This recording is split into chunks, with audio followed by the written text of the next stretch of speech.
minutes, please. Praise.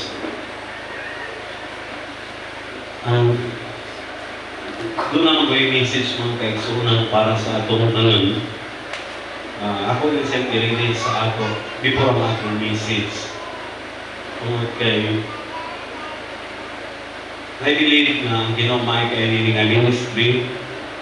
Dili lang kayo namuhat siya sa ako sa pipila ka mga kaigsunan. Ang Diyos is namuhat sa atong tanan. Nalipay ko na bago siyang giday, bago siyang gitoboy. Doon ay igsoon mga igsoon na nag-claim siya.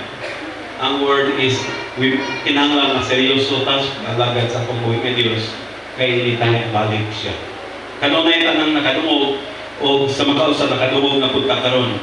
So mga iyang dream na mahimok ang seryoso hingna si pastor at kinanglang mahimok mong seryoso sa pag-alagad sa atong buhay ng Diyos. Mahimok ang seryoso sa pag-alagad ng dunia. So mga sa message. So, iya mo nang isulti sa ako dahil nalipay ko nga akong ibalik pagsulti na ang Ginoo nilang kay working sa ako, working sa akong tanan. Kinahanglan seryoso ta kay hindi tayo mabalik siya. So mga sa mensahe, ako lang i-expound sa inyo kining word na seryoso. No? Pila ninyo doon ay nasabtan nga ng word na seryoso. Wala mga pagkasabot. Sa'yo naman siguro na pastor. No?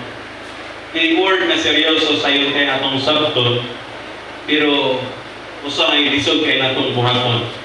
Agree ba mo? No?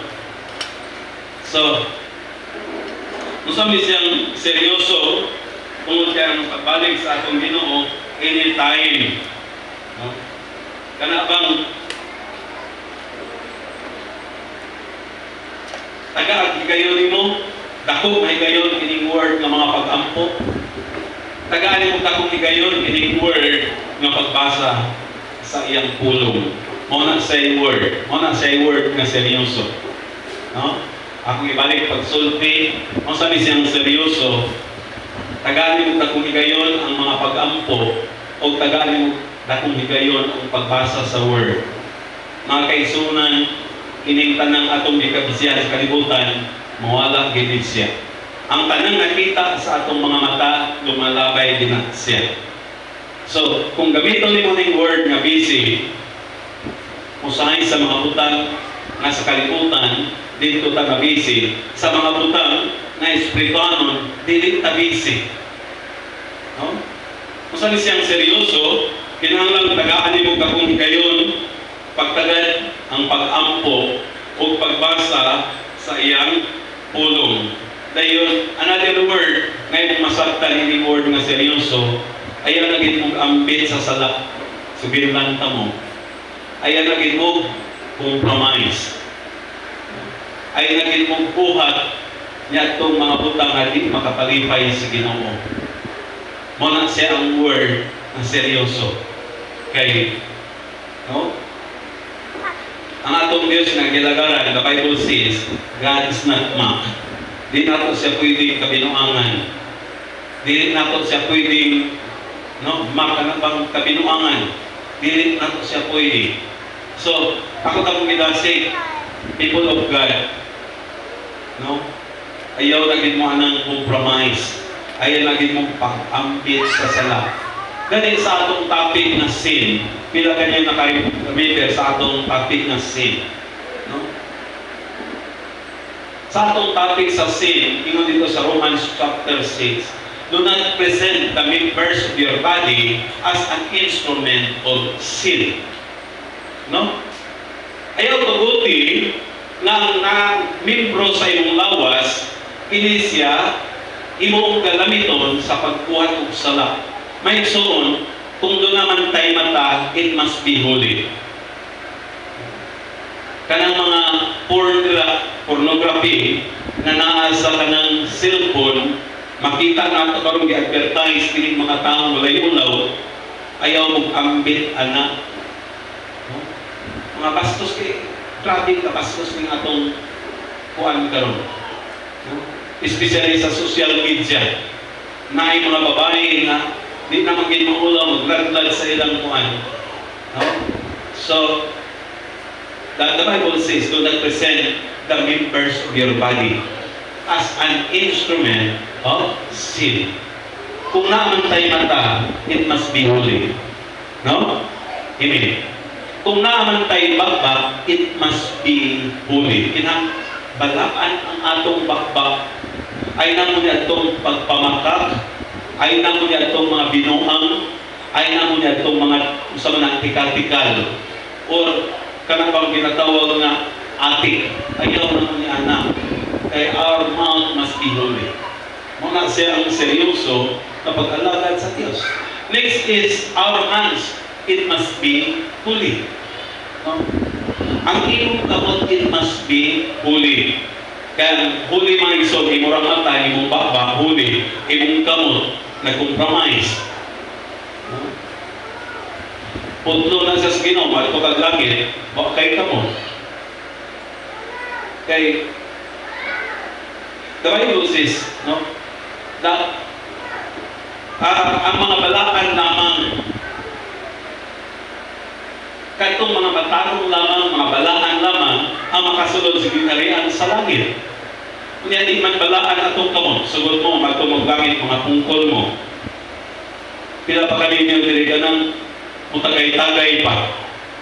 Punto na sige yung kamot, magtumog langit, wa mo'y kamot. Kay your hands is not holy. No? Ang langit is balaan. The Bible says, be holy because I am holy. Magbalaan ka mo ako balaan. Sige, kanang imong bakbak, pila pa kaninyo diri marites, mga libakira. No? May lang bungian mo sa Ginoo, mga tumog langit, mga bungi mo. Pero mga tumog langit, wag mo'y bakbak, kay mga marites mo. Bantay din mo. No? Do not present your members, no, sa imong lawas as an instrument of sin. Kinahanglan makita ang pagkabalaan. Daw di mga tumog langit, wag mo'y kasing-kasing. Sugod mo. Tungod kayo mga kasing-kasing, puno sa garbo. Tungod kayo mga kasing-kasing, puno sa pagkamapaytason. Imong kasing-kasing, puno sa pagkarong ingnon. Ang mga Kristohanon karon makakita buutan kayo. Nagalit magtanaw buutan, pero wala galit magtanaw, kung imong milagro. Mabantay din ko niya na ang Diyos na kung gilagaran, di nato pwedeng taguan. Pila kini nakabasa sa Psalms 139. Na, mutago man ako sa kagitgit, tuwa ka Ginoo. Mutago man ako ilalom sa dagat, tuwa ka Ginoo. Where can I go from your presence? Asa man ko mutago, gikan nimo. So, kining word mga kaigsunan nga seryoso, kinahanglan usa di sa ka-prayer. Ako ni sipay sa inyo. That time na na-Christian ko, o until now, usa na ko ni sa ka-items of prayer. Lord, isanctify akong mata. Lord, isanctify akong dalunggan. Kay tinatong dalunggan ko sanay, usog kaay manarap og mga balita. No? Binuang mga balita. At kung mag-Facebook, different types of kuan daw, marites. Katong Google marites, ginawagkat ng imong kuan. Napoy wifi marites, ginasundan ka kanunay. No? Basta kailangan kayo to. So, bang, ako ni siyang prayer. Dili ikaw di sa akin, utang mong katis. Ang salamat sa iyo. Naman ko tayo, dili ikaw tis. So, utang ng ismaritis. Dili naman yung lakiran. so, usa lang sa ka-prayer na ako kanhi. That time na na-Christian ko, Lord, isanctify akong mata. Lord, balaana ang akong huna-huna. Lord, balaana ang akong kamot. No? Eh, kaya akong kamot sa unang mga kaigsunan, hindi na ko sa ipan sa inyo, may kayo ni musipit.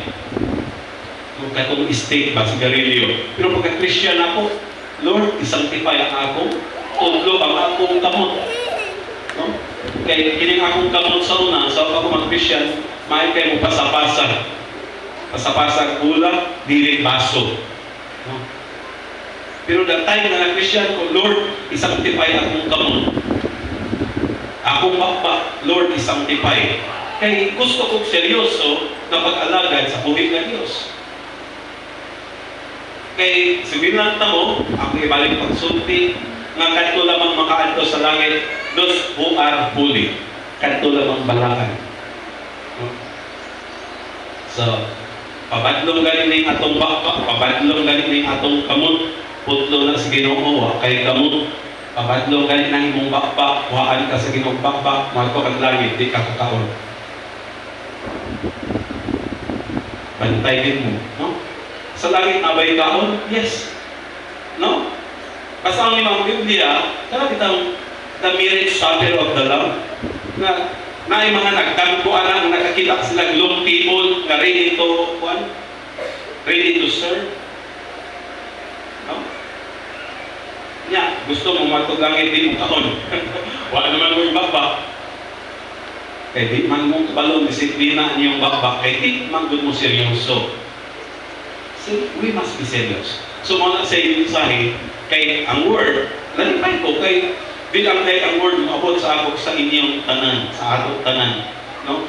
Ingon ang Biblia, gikuan sa Ginoo ang body of Christ to equip one another. So, ang word is kinahanglan seryoso ta, kay hindi tayo bumalik si Jesus. So, kanunay na nakadungog anak, nakadungog na punta karon, mo nang inibalik sa atong Ginoo ang mga tao wala na ikakuan sa Ginoo. Ano bang di na nimo ma-question siya nga, Lord, wa man ko kadungog. No? Lord, wa man kami sulti. Nakadungog ta kanunay. Usahay lang, di ta seryoso. Ang nadunggan nato sa atong tuo, asa gani? Lapos sa wala. Ang nadunggan sa atong wala, bilapos sa tuo. Unang daghang mga Christian karon, tagduhan na katuig, tulo na katuig, 5 na katuig, 10 na katuig, nag-alagad sa Ginoo. Mura lang di ako di Christian. Kaya man seryoso. No? Iyon anak. So ako tamang gilasi. Muna sa mensahe kay ang word, ina si pastor. No? Karon ang atong prophecy, submit mo sa mga alagad. So doon na sa nag-website sa kanunay. So nalipay ko na mo sa atong buhay na Diyos. We must be serious. Kamong mga bata, di lang kay kuyog-kuyog mo sa inyong mga ginikanan. Kamong mga bata, kinahanglan doon na may heart sa Ginoo. No? Yung mga bata na to, di gani mo simba sa papa, di gani mo simba sa mama. Di po mo simba. No? Sagad gina siya. Di gani mo simba si Mrs. Di po mo simba si Mr. Kaya nagibati si Mrs. No? Di gani mo simba si Mr. Si Mrs. Di po mo simba. Asa makaseryoso? Naman kay dibati, alam ko yung sa kanya sa balay, simba ko. Kay seryoso ko sa kalagad sa Ginoo. Sigsumuraki, rasan di asa man sister she. May dibati, pastor, sa bagay. Simba siya. No? Seryoso. Kinahanglan seryoso ta sa pag-alagad sa atong buhay. So, mga sa mensahe. Dayon, ako, minsan i-refresh kini word sa ato nga purpose sa Ginoo sa buhay. Ako minsan isultin in totoo aron sayon kay natong buhaton. No? Ang purpose ni God nganong gipili taniya. Ang purpose ni God nganong na-born again ta, nganong nahimutang Kristohanon. No? Iyon ang John chapter na dili ako ang pipili ninyo. No? Dili ako ang pipili sa Dios, ang patong Dios ang pipili nato. No? Dili kamo ang pipili, apan ako ang pipili ninyo aron mo mugo sa layan o mamunga o daghanang bunga. No? So, unsay purpose nganong pipili ta ni Lord? Ako taong gilasig ni 2025. In Exodus mga kaisunan 20, bila kayo nyo nakabasa, unsay first commandment sa 10 commandments? Unsay first command sa 10 commandments? So, Pamilyar kayo na ito siya. Kung sa first command, sa 10 commandments, ingon ani mga kaigsunan. No? You shall have no other God besides me. Dili mo magbaton og laing Dios gawas nako. Mao na say unang purpose. No? Imo masabtan sa gibuhat man ta sa Ginoo, doon na say purpose. Dili ka magbaton og laing wala lain Diyos, gawas nako. Kung sa imong masabtan, ang first purpose of life is to worship God. No? Ang unang purpose sa kinabuhi, anong niata, anong na-Christian ka, na-born again ka, aron i-worship nimo si God. No? You shall have no other God besides or before me. No? Dili na mo magbaton. Kay gusto sa Dios nga gibuhat niya kung ato siyang si Paul. Mao na yung unang purpose. Salamat sa Dios na during our worship day, the Sunday, doon naging encouragement na mapunta ito ahay. Dili ka katong mga taong murag religyoso. Dili ka katong mga Christian na murag religyoso nga gikan sa balay ato sa simbahan. Gikan sa simbahan, ulit sa balay, ulay na hitabo. Dili ako yung ilasig ang makatusa na maka-experience mo sa gawin mo sa Ginoo. Gikan sa mga bata, kung ako tamang ilasig mga bata, during our worship, ayaw mo anang lakaw-lakaw. No? Dili sa atong worship, sa di pa ta mag-worship, ilasig ka mo nga mag-prepare. O doon ay mga 10 minutes na mag-prepare. No? Nakay siya, gusto magsiyan. Kung sa'y purpose, anak, aron anak taka-prepare na worship sa Ginoo. Dili itong maglakaw-lakaw. Ako, binanta mo. Yan ang kadako akong respeto sa Ginoo. Nakagaling mag-pray, nakagaling mag-worship, mahadlok dito maglakaw-lakaw. Mahadlok dito magsabak-sabak. Kaya, yung anak akong respeto, may buwak mang respeto sa iya, pero sa akong buhay na Diyos. Walang maglakaw, ayaw mo anang mga bata na gawas siguro ng mga walay bukod. No? I-prepare na ito itong kaugalingon before our service. Mangingi mo magsiyago ka ng tanan. Kaya ang makakonsentrate ta sa worship. Kaya mo na sa number one purpose na nung ipili ka sa Ginoo. Kaya nga mga Christian karon nga nakamatay na lang, wala nila ma-serve ang purpose ni Jesus sa ilang kinabuhi. No? Himalatiyo na lang ako ba, no? Maka-serve sa purpose na i-worship siya in spirit and in truth. Mawala siya. So, ako lang gilasig, hatagan na ito, respeto ang atong buhay na Diyos. Doon ako ilabasa sa YouTube. Nag-iingnan siya sa Ginoo na wakon siya ng oras. Pero di totally as wakon siya. Kanang i-experience lang siya sa Ginoo kung sa kanindot ang langit. No? Kung sa kanindot ang iyang puyitan. So, nakabalo na siya nga kanang oras wakon siya sa Ginoo. Mo-depart ang iyang spirit ikan sa iyang body. So, sa diya nakawon lang pa siya sa Ginoo, nag-pray siya, doon ay angel na may abot. So pag-abot sa angel, wala isunod ang angel sa kwarto nga tuwa siya, kaya nag-pray man siya. Grabe ang respeto, ang angel siya. So manang, inanak ka dapat. During our worship, ay maglakaw-lakaw, atong i-focus ang atong kaugalingon sa pagsimba. Ano atong ma-experience? Ano ma-experience ka? Kaya, di man lang kaya atong nailahan si God nga dako. Atong nailahan nga gamahanan. You must experience His greatness. You must experience His power. Asa na siya. No? Sa laom na pagsimba. Sa laom na relasyon sa atong buhig na Diyos. Kaya ang ibalik, dagang mga Christian na wala nila ma-serve ang purpose ni God sa ilang kinabuhi. Muras na mga taong religyoso. Gikan sa ilang balay, ato sipahan, ulit sa ilang balay, rituality. So ako tamang kinasi, kay mo na sa purpose ni Lord, nga nung na-Christian ka, nga nung na-born again ka.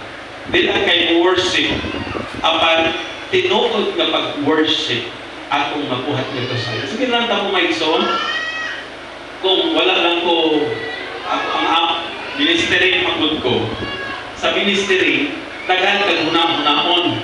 Kinahanglan mo play ka, kinahanglan ang among tingog, dili payapag, layo namin sa kita, layo namin sa buwan. So, tagal kayo ginapuan. Pero kung nabitaw, sige lang mo, diya sa inyo, wala kayo disturbo. Ang inyo rin yung bakbak para sa Ginoo. Pwede mo cry out. No? Dili, gawas nung tanan na mo cry out sa atong buwig na Diyos. Lord, ikaw gamanan, ikaw akong dalampanan. Imo na sa isulti from your heart sa naibigay. No? God bless us Ginoo. Usahay mo good. Bang, ingon, katulitang sa kay Peter, ingon si Jesus na kay Peter, launch out your net into the deep, and you will have a catch. Itsa ang imong pukot dito sa ilalong o makadakot ka. No? Kung sa spiritual basis sa naman kaisunan, dili mo makaplagan ang Diyos sa labaw nga pagsimba. Makaplagan mo ang Diyos sa law nga panimbahon from your hearts.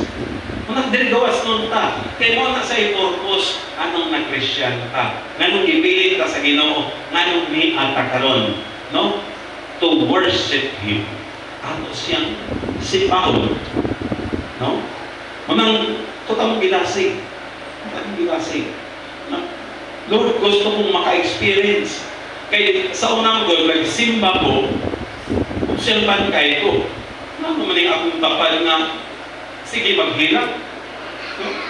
Luha man, sipon. No? So dito sa iligan ng grabe worship. Kaila si Ate Julie, kaila si Mary, kato si Joe, Jose.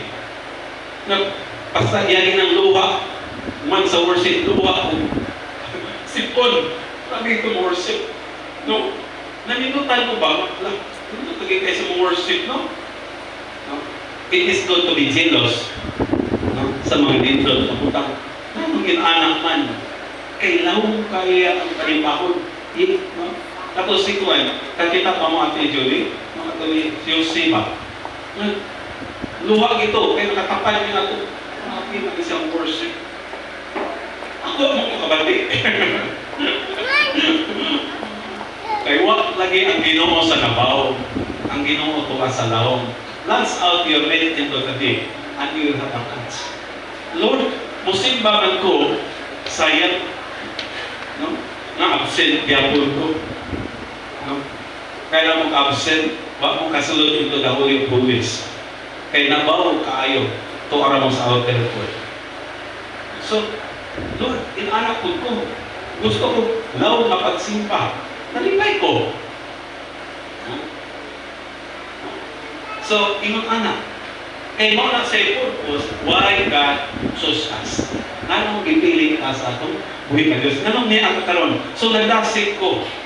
Kay mahimong pipila ka nato dire, wala to ma-serve ang purpose ni God sa ilang kinabuhi.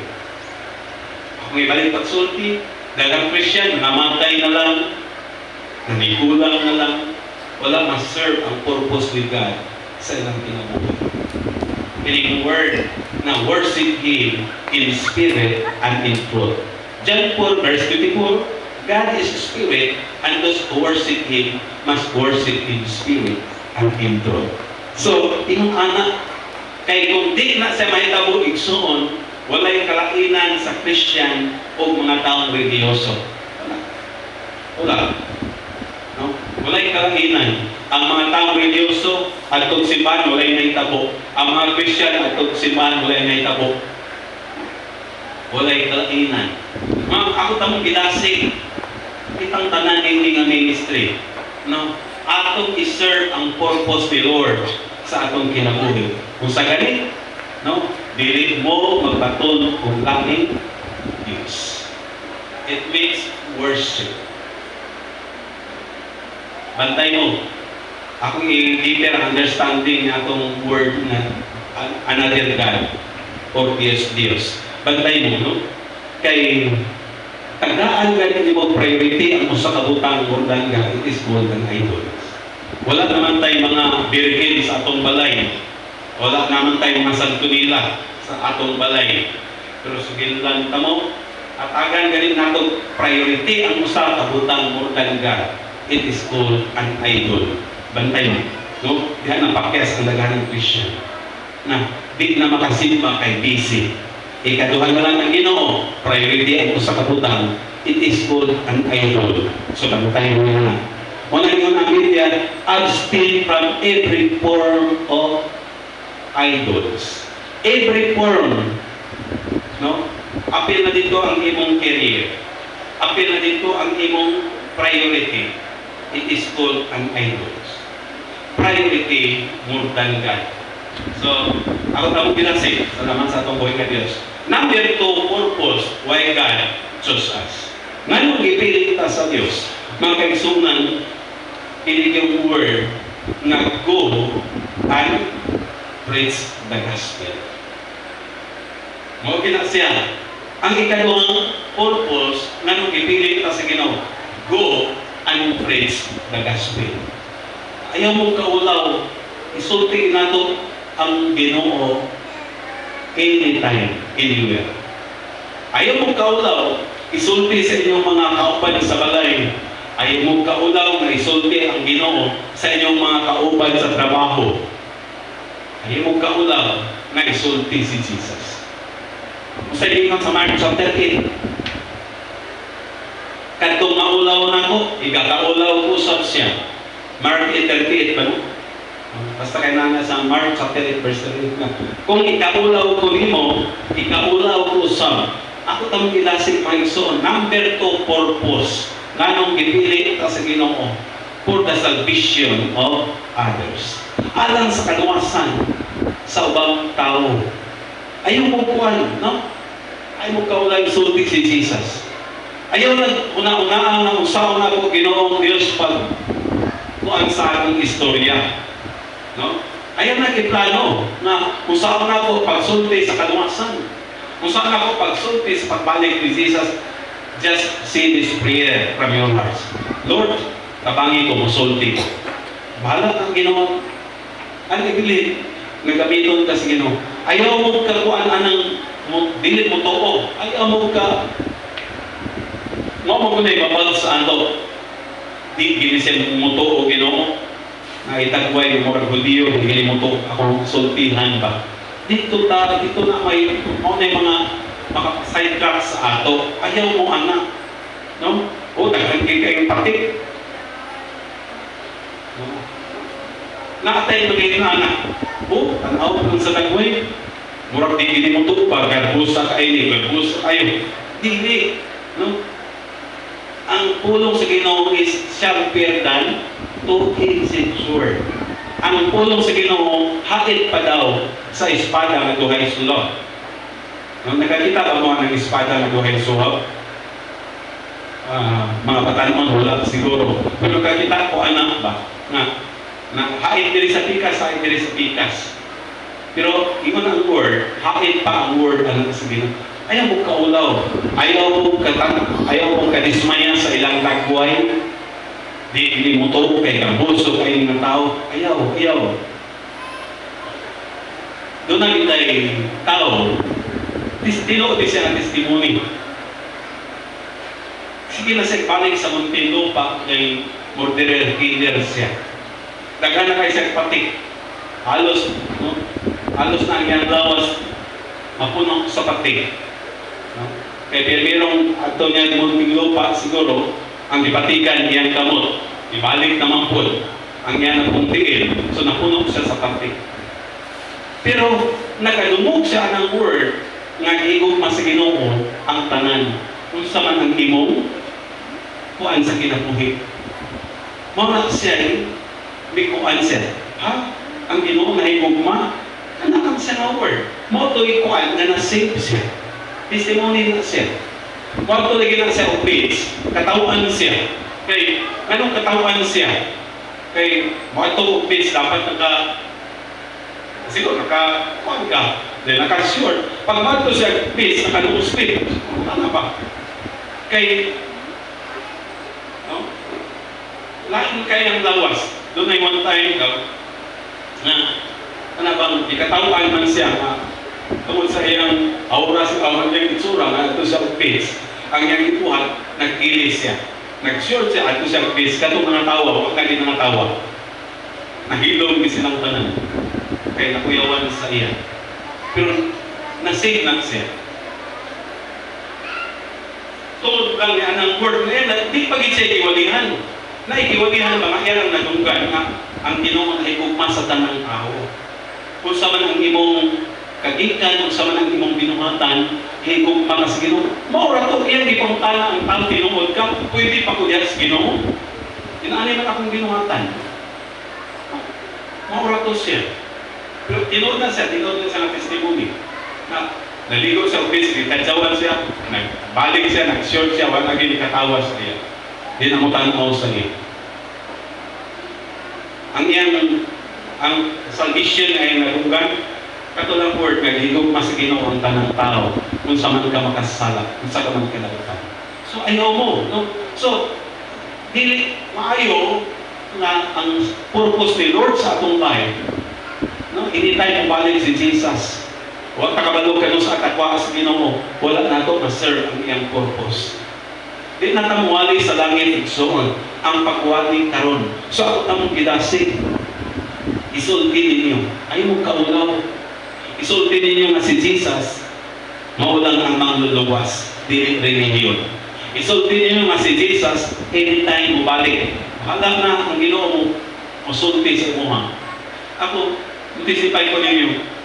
Sa una nga wala pa ko mag-Christian, itla ang akong baba, di ko makakon ka ng mga word nga nagkag-arap, di ko makalitok ka ng sugindan na mo. So, murag si Moses ba nga, tingnan si Moses, Lord, si Aaron na lang, kay I'm not well spoken. So, yung anak ba, bang, pero na ako'y isultihan igsoon, hindi pang mga tigulang na to, mga tigulang sa imong mga ginikanan, pero ang Bible nag-ingon din nga, old man is not always wise. So, bata ko, na-Christian ako, tigulang siya, ako siyang bisiran. Nalipay ko sa Ginoo. Natingala siya sa ako, bata pa ko ako, na-Christian ako, mga, siguro akong edad ako, mga 14, 15. So, iinan ko niya nga doon, kabata ni mo, pero yung anak ng imong kahibalo, yung anak na imong kaalam. Ambing siya sa ako, kaliwala sa akong inistoryahan, nga kanang tipla. No? Kahit nung anak mamuhat ng Ginoo, ay mo po anak, Lord, di na ako kabalo mo balak.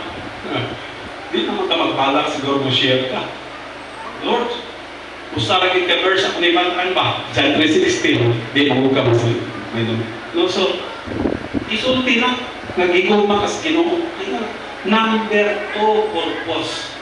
Kay mubalik ang Ginoo, huwag na ito ma-serve ang iyang purpose. No? Anytime mubalik kay Jesus, wala na ito ma-serve ang iyang purpose. So, ako tamang kinasi, my soul, 2025, Piyos of God. Paggamit sa Ginoo na isulti si Jesus. Paggamit sa Ginoo sa kaluwasan sa imong pamilya. Paggamit sa Ginoo sa kaluwasan sa imong mga relatives. Paggamit sa Ginoo sa kaluwasan sa imong silingan. Kaya mo na sa purpose ni Lord. Mo na sa purpose. No? Sabihin ka mo. Daghang mga Christian, nawala na siya makuha sa ilang life. Ako tamang kinasi, 2025, the purpose of the Lord, it must be serve sa atong kinabuhi. Nasa naman sa atong buhin ka kinato, tapos pagpanindo, atong hinugpong, atong dahil sa hinugpong na Panginoon.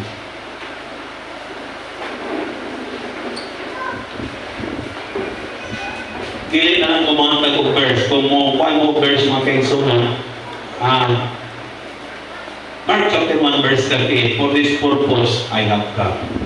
You see, Jesus, I may preach the word of God to the other tongue because for this purpose I have come.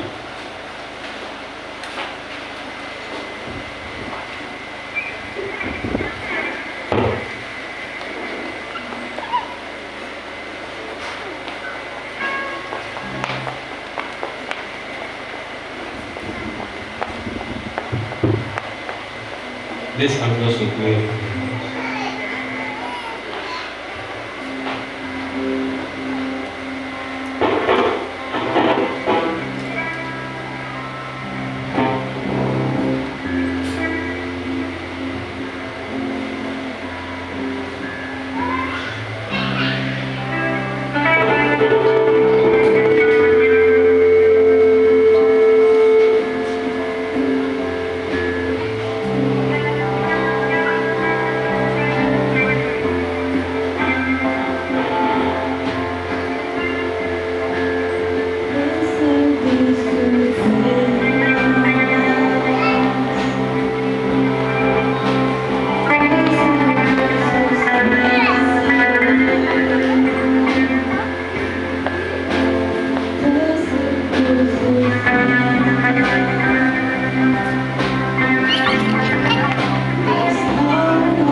Spirit nga mamuhat sa matag usa ka namo. Dili kami but your Holy Spirit o ay mamuhat sa matag usa ka namo matag-adlaw o kaming tanan gamitaman sa inyong kaymayan. Specific ay maong tuig 2025 mga kaigsunan nga sila imong gamiton pag-reach out o daghanang mga kalag sa pagkalagad kanimo makabaton sa kinabuhi nga andam sa pagbalik ni Jesus. Kung matag sa kanamo, padayon kung giampo, ma-strengthen namo, nimo ang among relasyon dihat nimo, pinaagi nga kami magmaninay doon, magmasimbahon o magmay ng puon. Ingon nga ni abi karon sa katapusan adlaw. Salamat o Dios o prayer sa nama kaigsunan, banani mo sila tibok simana ang Holy Spirit mo tabang na dili mi makasala o kanunay ning prepare sa pagbalik ni Ginoo. So salamat kayo o magauli mi ang kalinaw ng kalipay kay kanunay nga imo mi di-allow na maka-experience sa imong katagbaw ang tanan dumong pasalamat kanimo gibalik in Jesus name.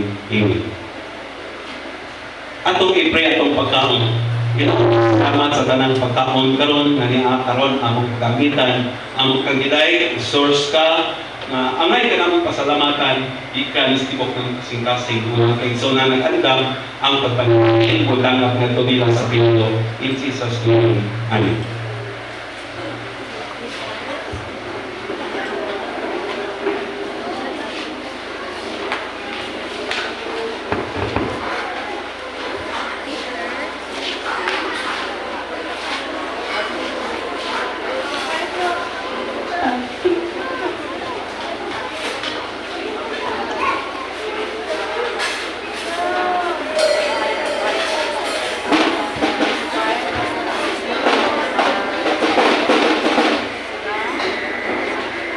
Salita.